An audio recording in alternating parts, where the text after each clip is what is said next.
আমি সেই মেয়েটি, সেই মেয়ে যার জন্মের সময় কোনো শাঁখ বাজেনি, জন্ম থেকেই যে জ্যোতিষীর ছকে বন্দি, যার লগ্ন রাশি রাহু কেতুর দিশা খোঁজা হয়েছে। না, তার নিজের জন্য নয়, তার পিতার জন্য, তার ভাইয়ের জন্য, তার স্বামীর জন্য, তার পুত্রের জন্য। কিন্তু যার গর্ভ থেকে আমার জন্ম, সেই মায়ের কথা বলেনি কেউ।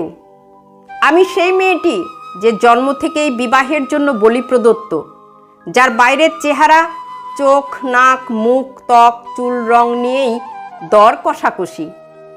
কালো না ফর্সা, খাঁদা না টিকালো, লম্বা না বেঁটে, কুতকুতে না টানা টানা, যার মাথার বাইরেটা নিয়েই সকলের মাথা ব্যথা, মাথার ভেতরটা নিয়ে কারো কোনো মাথা ব্যথা নেই।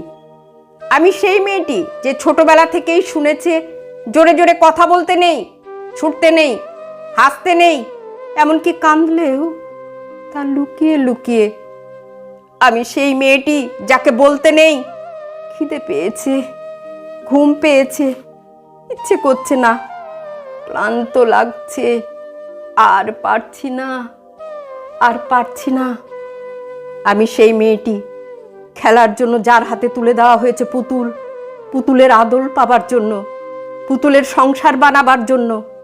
আমি সেই মেয়েটি যে গত কোনো শতাব্দীতে 5 বছর বয়সে মালা দিয়েছে গঙ্গা যাত্রীর গলায়, কুলীন ব্রাহ্মণের 365তম স্ত্রীর অন্যতমা হয়ে স্বামীর গর্বে হয়েছি গর্বিনী।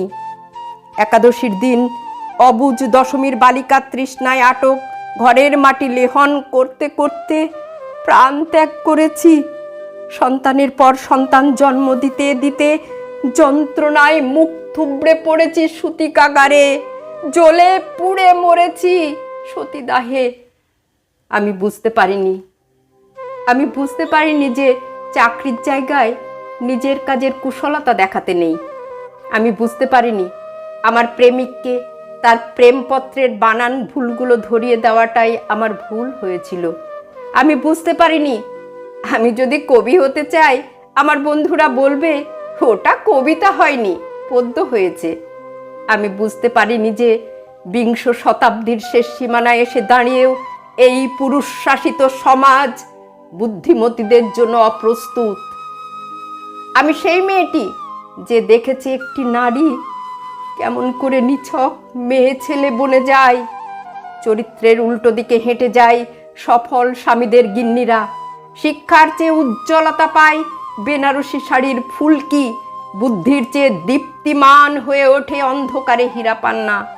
আমি সেই মেয়েটি, জানেন, আমি সেই মেয়েটি যে জীবনের কয়েকটি বছর কেবল ভুলের পর ভুল, পুনরপি ভুল করে চলেছি।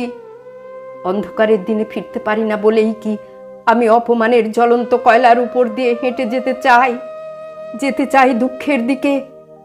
আমি প্রণাম জানাই সেই প্রথম আগুনকে, যার নাম বর্ণ পরিচয়, সেই অগ্নিশুদ্ধ পরম্পরাকে, সেই সব পুরুষ রমণীকে যারা 19 শতাব্দীর অন্ধকারের হাতলে জ্ঞানের আলো জ্বালিয়ে এক জন্মেই আমাকে জন্ম জন্মান্তরের দরজা খুলে দিয়েছেন। আমি আজ প্রেমের জন্য ফেলে যাচ্ছি আরাম, শোকার্জিত সাকান্নের জন্য ফেলে যাচ্ছি কৃতদাসের চর্বচস্য, জেগে থাকার জন্য ফেলে যাচ্ছি ভাত ঘুম, যন্ত্রণার জন্য ফেলে যাচ্ছি সুখ, জ্ঞানের জন্য ফেলে যাচ্ছি অন্ধতা, আনন্দের জন্য ফেলে যাচ্ছি সাফল্য, অমৃতের জন্য ঐশ্বর্য। আমার হাতে জ্বলছে দিশারীদের শিক্ষার মহান আগুন। আমি সেই মেয়েটি, আপনারা নিজের দর্পণে দেখে আমাকে চিনুন, আমাকে চিনুন, আমাকে চিনুন।